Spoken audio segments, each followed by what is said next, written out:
Luis Cipriano, ¿estás? Sí, doctora, aquí estoy. ¿Por qué? Ok, no es que...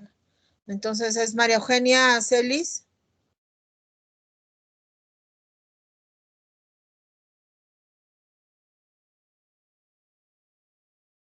Scarlett.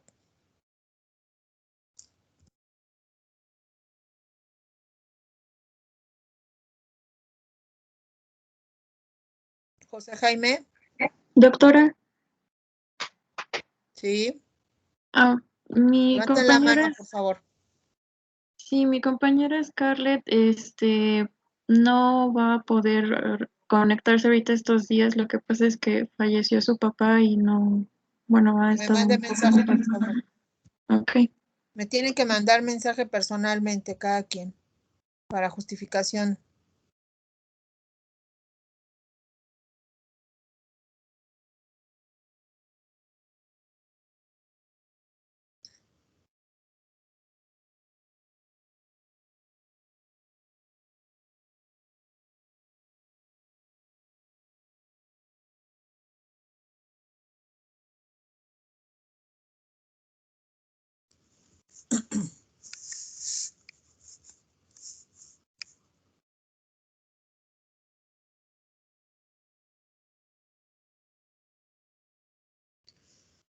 Bueno, nos toca ver evaluación del paciente con infección de vías respiratorias agudas.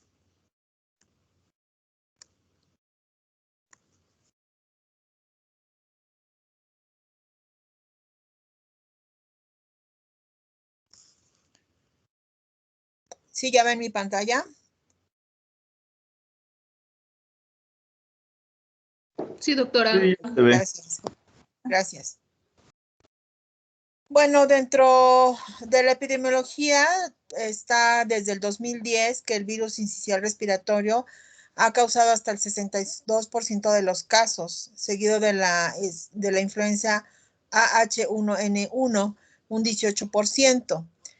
Para influenza 8%, influenza A estacional 6%, influenza B 3% y el adenovirus 3%. Las poblaciones más afectadas son los menores de 5 años y 3 de cada consulta se puede presentar. Y el 99% son infecciones superiores. También otros datos que se encuentran en esta parte de la epidemiología es que ocupa el primer lugar como motivo de consulta de primer nivel en el mundo. Obviamente esto, como siempre, va a depender de la estación que estemos hablando.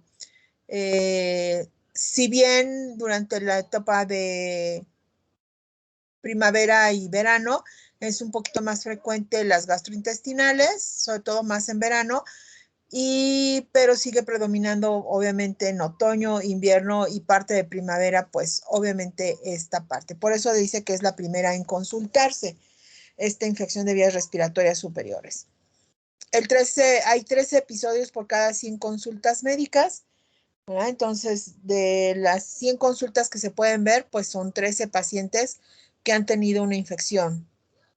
El 61% es bajas y el 28% son altas. Tenemos en forma de la etiología, infecciones agudas, pues tenemos las virus y las bacterias. Tenemos, por ejemplo, de la rinofaringitis, el rinovirus, faringoamigdalitis congestiva, influenza, que es la primera causa, sigue la parainfluenza y adenovirus, faringoamigdalitis purulenta, puede también darlo un adenovirus, pero principalmente por el estafilococo piógenes. La otitis media está dada por influenza, parainfluenza como virus, y streptococo pneumoniae y Haemophilus influenza y Moracella catarrhalis. La neumonía está la influenza, parainfluenza y adenovirus, ¿verdad? Y obviamente va a depender también de la edad del paciente, como ayer vimos en lo de las neumonías, ¿no? Está Haemophilus influenza, Staphylococcus aureus y Klebsiella pneumoniae en las neumonías de tipo bacteriano. Existen factores predisponentes como son el ambientales, contaminación, ambiente dentro o fuera del hogar. ¿A qué se refiere esto? Bueno, fuera del hogar, pues estamos hablando de la propia contaminación de los automóviles, en caso muy particular en el estado de Puebla, ¿verdad? Y los estados cercanos al volcán, como es el Estado de México, Cuernavaca, Tlaxcala, que va a predominar obviamente la contaminación en ciertas ocasiones por la ceniza del volcán.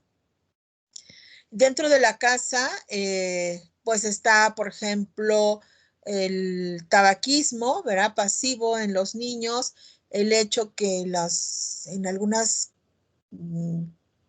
comunidades aún estén guisando con carbón o con petróleo en las estufas o incluso con madera. Y entonces ese humo pues va a condicionar que sean factores predisponentes para los niños.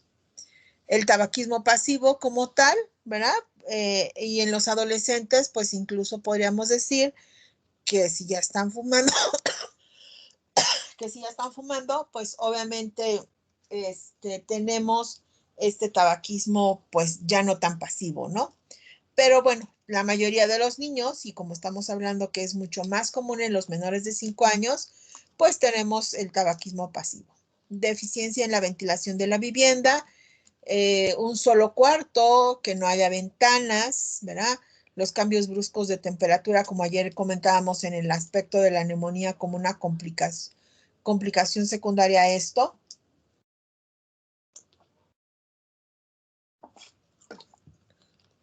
Asistencia a lugares de concentración como teatros, cines, estancias infantiles, etcétera, que teóricamente ahorita va a empezar a disminuir estos factores por el uso de cubrebocas. Dada la situación de la pandemia, obviamente este cubrebocas se va a quedar para mucho tiempo. No sabemos cuánto tiempo, pero bueno, teóricamente va a empezar a disminuir. Podríamos decir que van a disminuir estas siempre y cuando la mayoría de la gente, pues, insistamos en esta parte de la utilización del cubrebocas.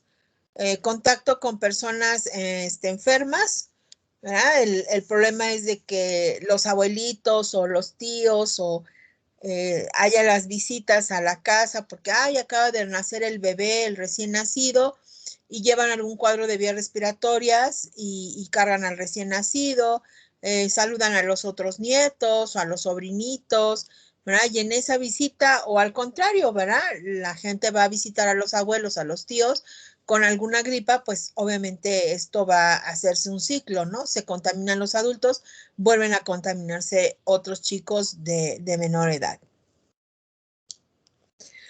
Tenemos factores individuales, en el caso, por ejemplo, la edad de los niños, ya vimos que el predominio es en menores de 5 años, bajo peso al nacimiento, ausencia de lactancia materna, desnutrición, infecciones previas, esquema incompleto de vacunación, carencia de vitaminas.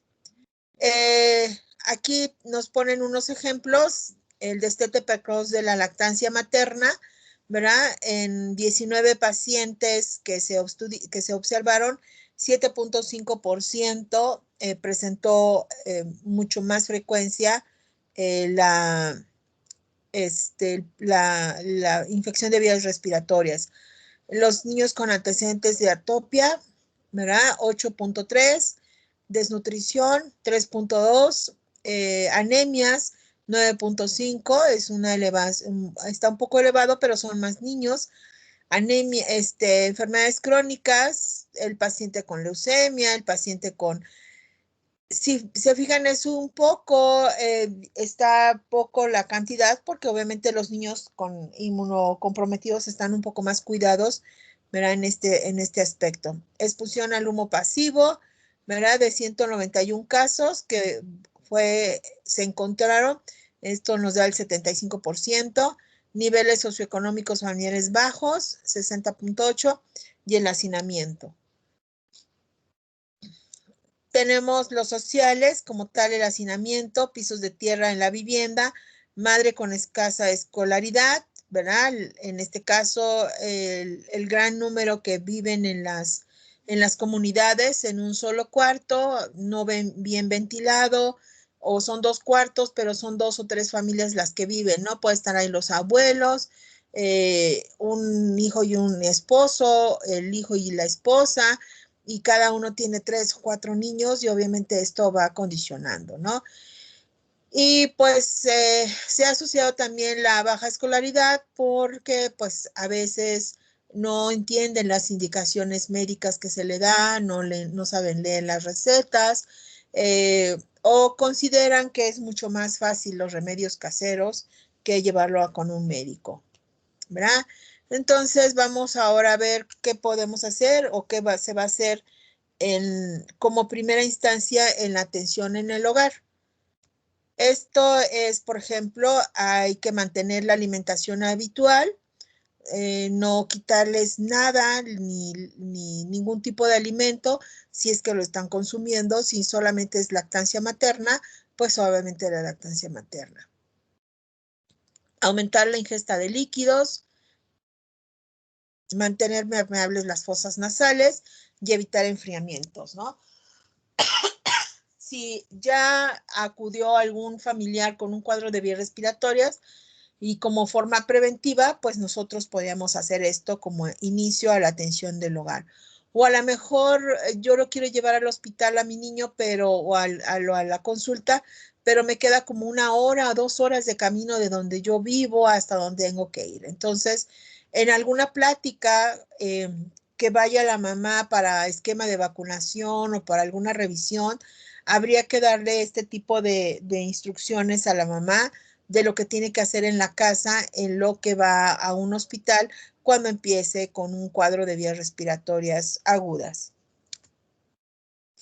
Proporcionar líquidos de uso común, humidificar el ambiente con paños mojados colocados en la habitación, cambios frecuentes de posición mientras el niño esté acostado, evitar la quema de leña y el uso de braseros en habitaciones cerradas, evitar fumar en las habitaciones donde duerme el niño, educar a la madre en la identificación de los signos de alarma. Como ayer les decía, es vital, de gran vital importancia el que nosotros les expliquemos a las mamás cuando haya oportunidad qué signos deben de acudir o cuándo deben de acudir a un médico y qué signos pueden ser. No nada más estamos hablando de infecciones de vías respiratorias agudas, sino gastrointestinales también podríamos concluir en esta parte. Pero bueno, ahorita identificar los signos de alarma, pues el aleteo nasal, los datos de dificultad respiratoria, la taquipnea, tiraje intercostal, la disociación torácico-abdominal, todos los signos y síntomas, los signos que vienen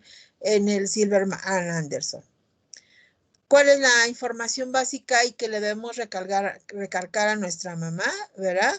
Si los niños tienen estos síntomas, como es la fatiga, la tos en accesos, que sea productiva, que sea seca, que sea desneizante, que le provoque vómito, ¿verdad? Emetizante también, dificultad para respirar, en este caso que es la disnea, obviamente fiebre que no baja con medios físicos o con algún antipirético que tengan en casa y molestias en el pecho. Si la mamá si empieza el niño a quejarse que le duele el pecho o que cuando tose le duele el pecho, bueno, es importante que acudan a un servicio médico.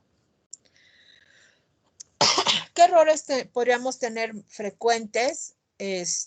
Bueno, tenemos el error en el diagnóstico, el no saber diagnosticar definitivamente una neumonía, ¿verdad? O no revisar la faringe y no percatarnos que trae una faringoamigdalitis severa o edematosa o obstructiva, ¿verdad? O no revisar el oído y o revisarlo y no diagnosticar que tiene la membrana timpánica abombada, no detectar ganglios, ¿verdad? En esta parte para que nos puedan auxiliar para el diagnóstico. Deficiencia en el diagnóstico en las entidades clínicas, a veces por el número de niños que a veces se tienen en ciertos hospitales o clínicas o cierto número de pacientes que se le da al médico, por ejemplo, al médico familiar.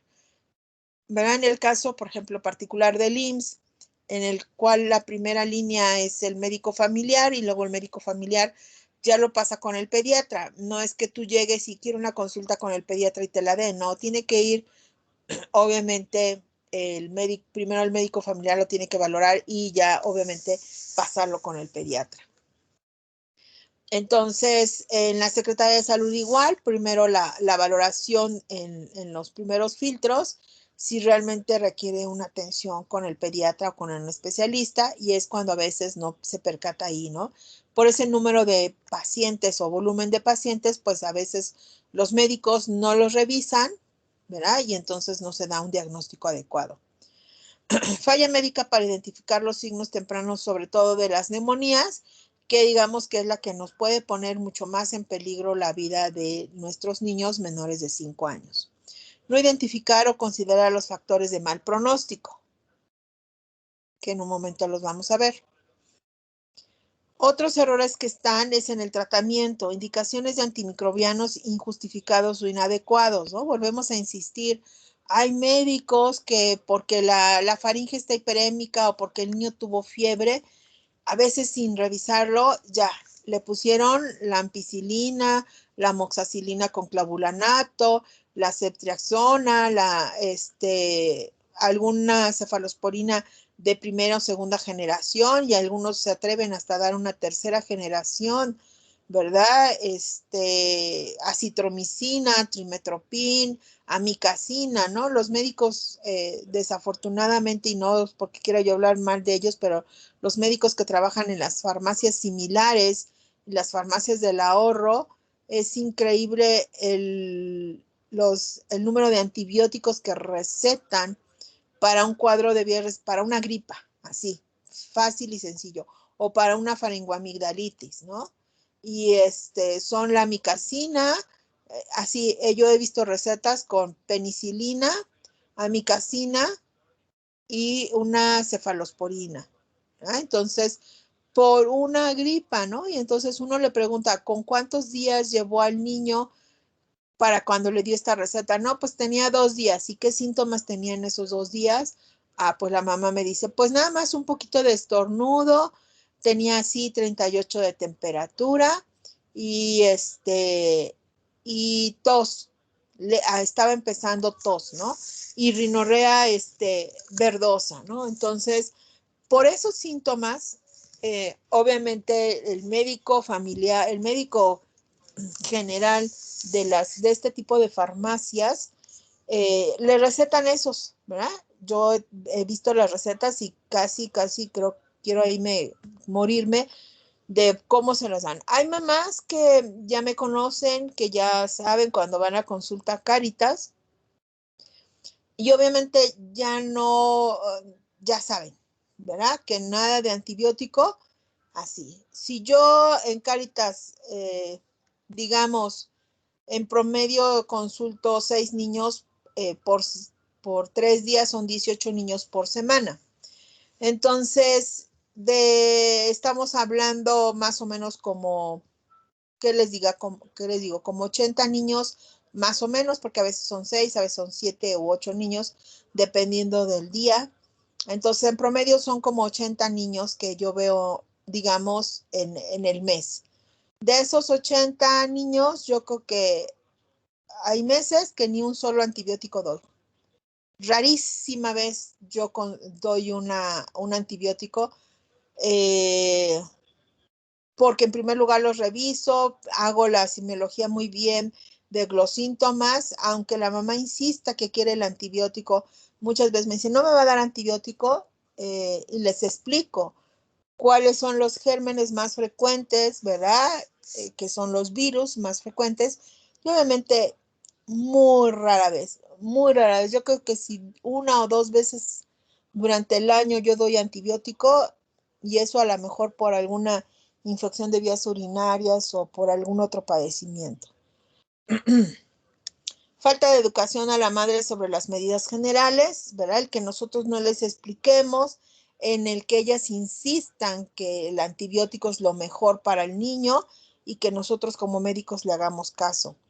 No adecuar el tratamiento a las condiciones específicas de cada niño, ¿verdad? Entonces, no es una receta de cocina que yo le tenga yo que dar a todos vitamina C o Ambroxol o dextrometorfano, no. Tengo que valorar individualmente cada niño. ¿Por qué? Porque cada niño pesa diferente, cada niño tiene estado nutricional diferente, o son niñas o son niños, el medio ambiente en donde se desenvuelven es diferente, las condiciones de cómo se contagiaron también son diferentes. Entonces, esto es también muy frecuente que nosotros hagamos recetas como de cocina a todo mundo, ¿verdad? A todos paracetamol, a todos ibuprofeno, a todos amicacina, a todos ampicilina, a todos penicilina. No. Cada niño tiene que ser valorado en forma individualmente, ¿verdad? E incluso aunque sean hermanos, aunque sean gemelos, cada uno de ellos debe de llevar su receta de forma individual. Retardo o no referir al niño con una insuficiencia respiratoria al hospital, ¿no? Lo que ayer comentábamos. Si yo no le detecto signos de dificultad respiratoria, si yo no le digo a la mamá cuáles son los datos de dificultad respiratoria que tiene que vigilar de 2 o de una tarde o de cuando yo lo vuelva a citar, pues obviamente se le van a pasar a la mamá y puede ser peligroso, ¿no? Por eso les decía yo ayer que es muy importante siempre poner en la receta, por ejemplo, en el caso de la neumonía o de una bronconeumonía, pues poner bronconeumonía sin dificultad respiratoria. ¿Por qué? Porque si el niño se llega a agravar o se pone muy mal y lo llevan al hospital, a quien le van a llamar o le van a preguntar cómo fue la evolución, fue al último médico que vio.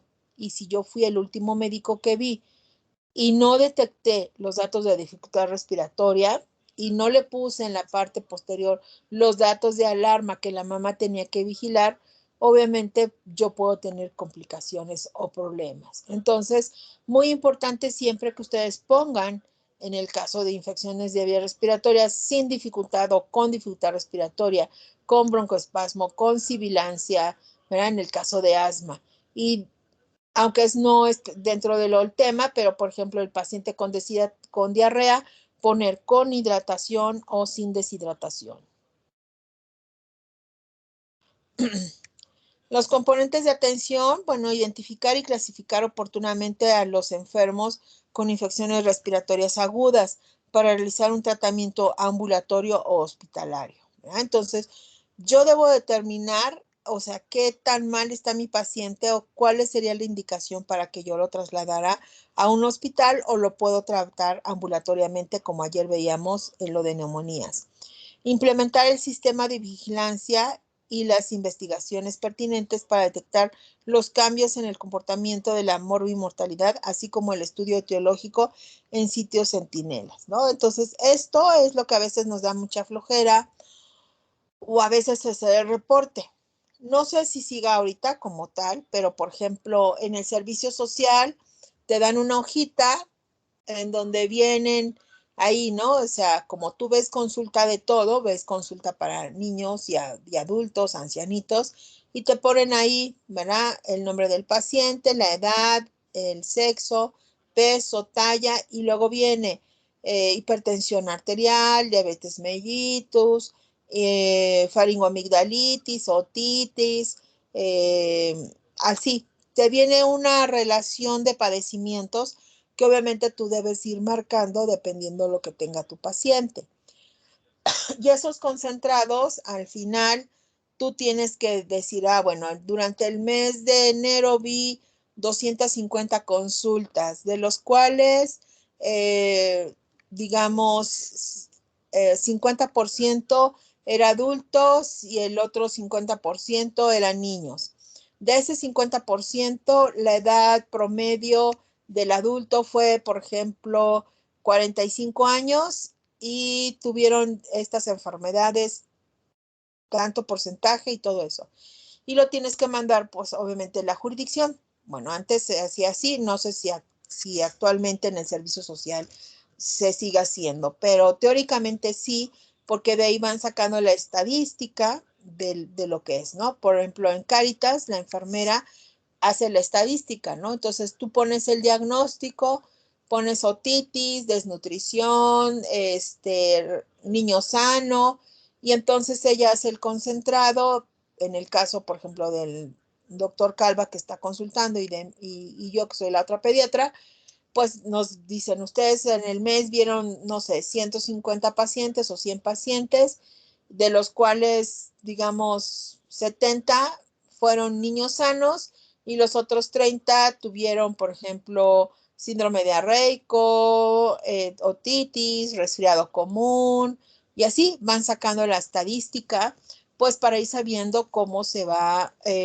modificando mes por mes y año por año y estacionalmente cómo se van modificando las enfermedades, ¿no? Entonces, esto del sistema de vigilancia y de las investigaciones a eso se refiere.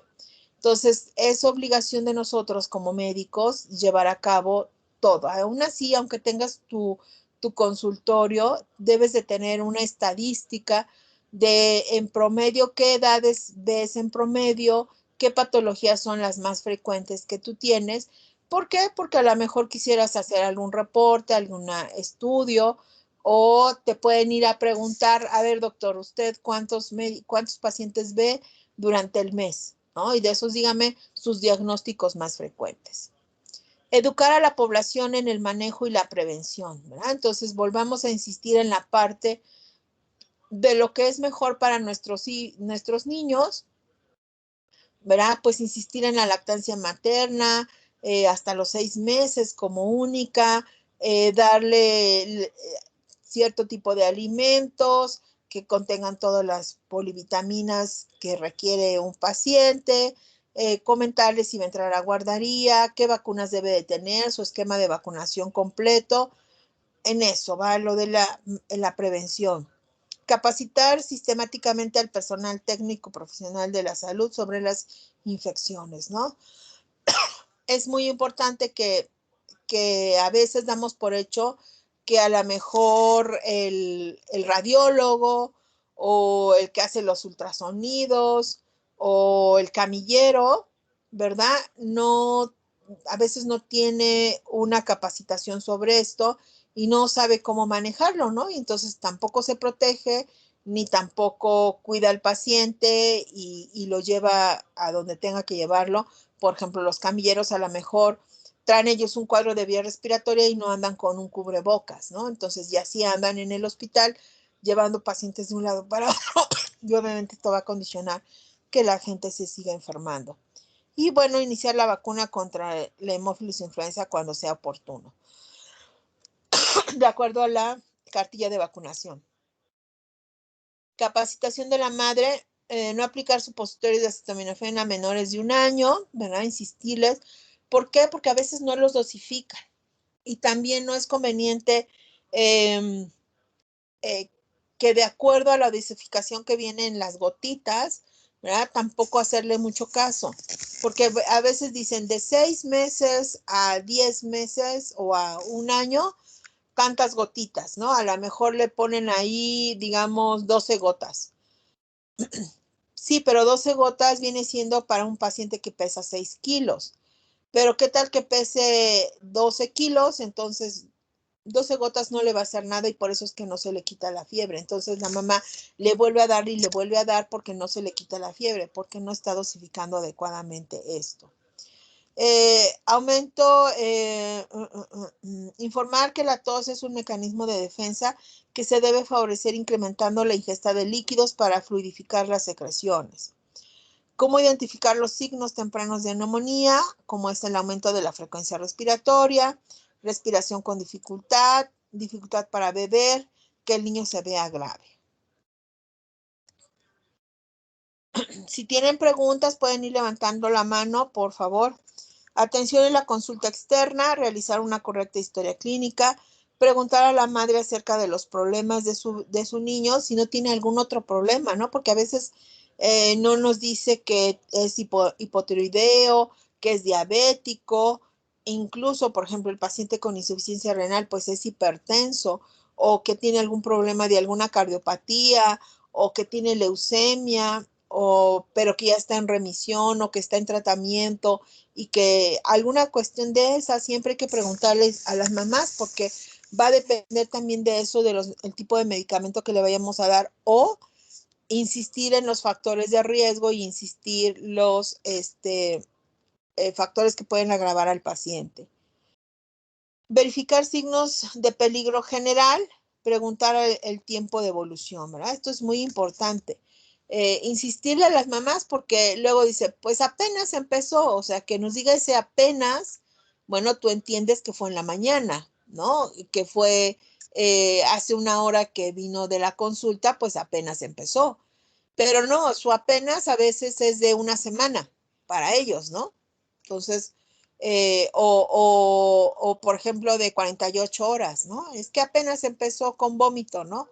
Y bueno, es que pues tuvo tos y fiebre. ¿Cuánto de fiebre? Pues no sé porque lo sentí calientito. Entonces, eso de sentirlo calientito, pues tampoco tiene que ser, ¿no? Insistirle a la mamá, enseñarles o que compren termómetros que sean digitales, que les dé el número como tal, porque a lo mejor el de mercurio no lo saben leer, enseñarles a leer, decirles que tiene que estar de 3 a 5 minutos el termómetro en la axila para que sea una buena lectura, no que lo ponen y ni siquiera el minuto ya se lo quitaron y no tiene, ¿no?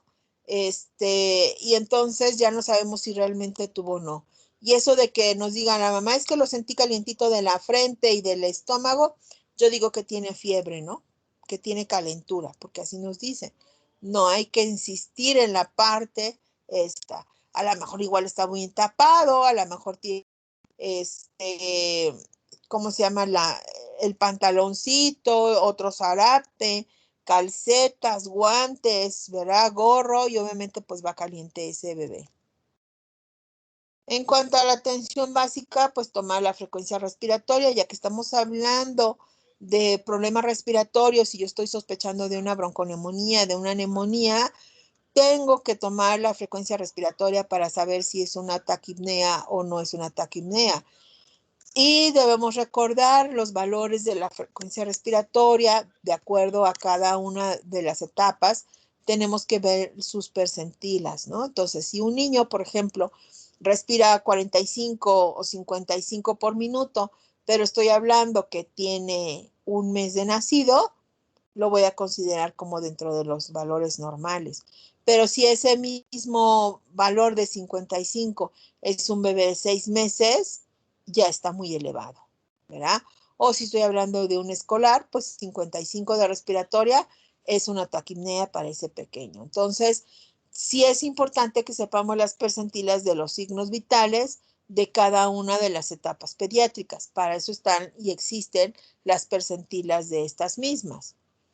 Frecuencia cardíaca, talla y peso y temperatura, ¿verdad? Obviamente igual a cardíaca, igual la talla y el peso para ver si va de acuerdo a su edad o si no tiene un grado de desnutrición. La temperatura hay que tomarla, no hay que quedarnos con que la mamá nos diga, es que yo lo siento calientito y ahorita lo traigo así como calientito. No, hay que tomársela. Hay ver si hay fiebre, ¿verdad? Definir la apariencia general del niño, si luce fatigado, pálido, cianótico, marmóreo, ¿verdad? Eso también hay que determinarlo. Determinar la presencia de tiraje subcostal y retracciones estribor.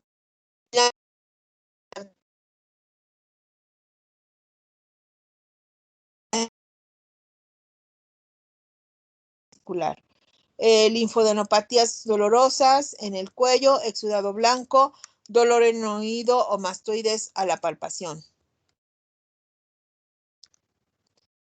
El diagnóstico, debido a la elevada frecuencia de las infecciones respiratorias agudas y el número de episodios mal diagnosticados y tratados, es necesario unificar los criterios que faciliten su manejo.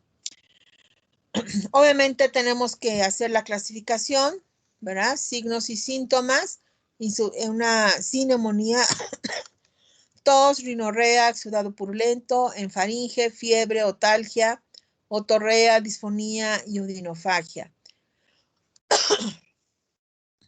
La neumonía leve se agrega como taquipnea, o sea, los datos anteriores más taquipnea en menores de 2 meses, más de 60, de 2 a 11 meses, más de 50 y de 1 a 4 años, más de 40. Con neumonía grave se agrega aumento de la dificultad respiratoria, tiraje, cianosis.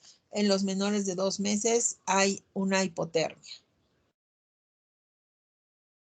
Identificación de factores de mal pronóstico, pues tenemos como tal la dificultad para beber, vómito, convulsiones, alteraciones del estado de conciencia, apariencia tóxica, tiraje subcostal, estridor en reposo, rigidez de nuca, cianosis, aleteo nasal. Bueno, esta iba antes que la anterior.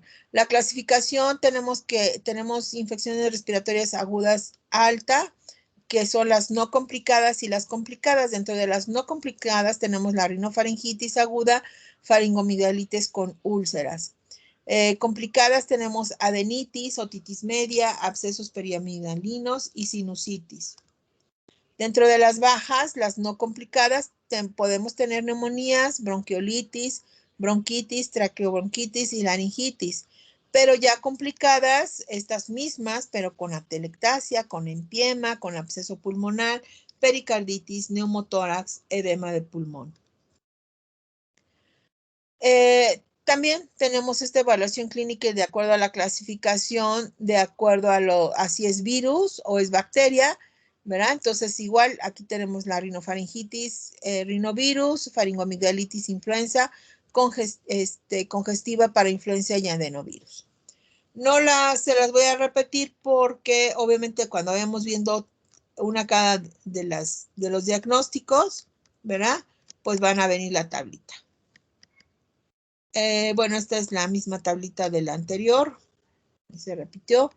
Atención en el hospital. El especialista confirmará el diagnóstico dado por el médico de la familia y examinará de nuevo al niño apoyándose en exámenes complementarios si son necesarios.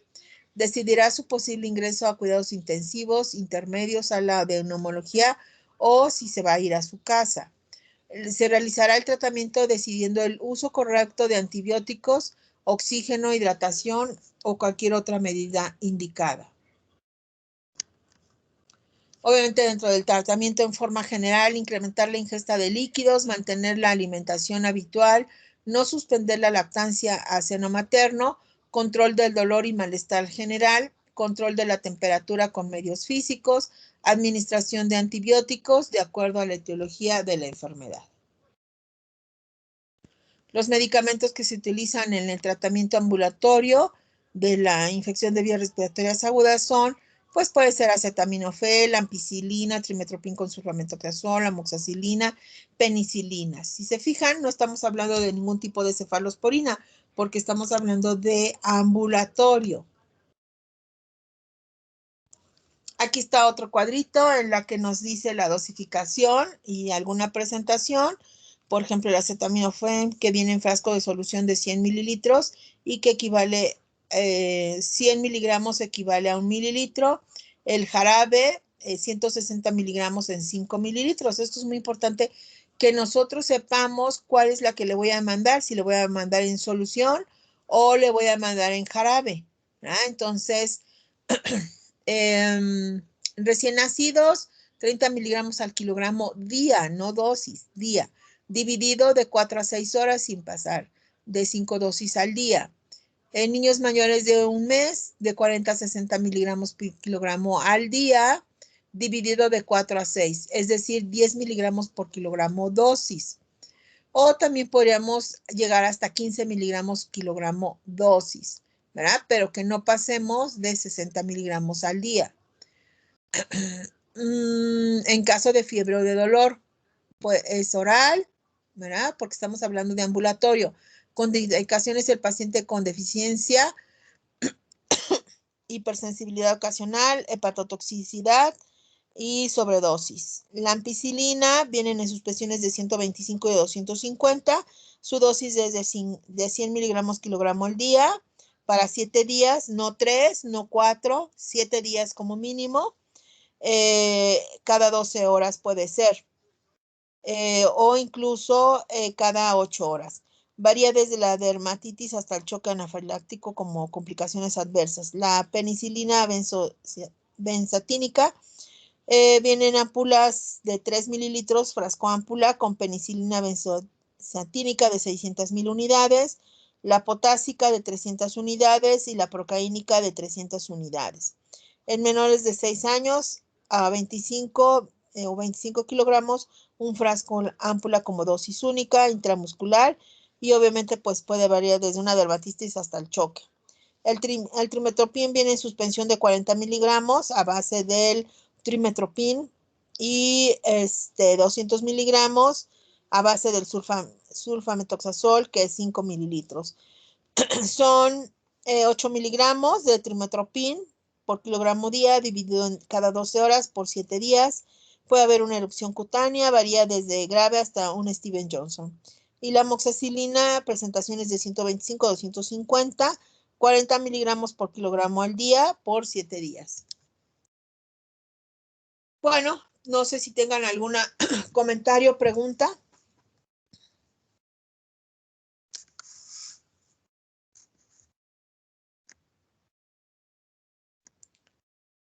¿No? Bueno, el día de mañana nuevamente no nos vamos a poder conectar. Tengo mi consulta con oftalmología y nos vamos a ver hasta el día jueves. El día jueves continuamos con otitis media aguda y faringoamigdalitis.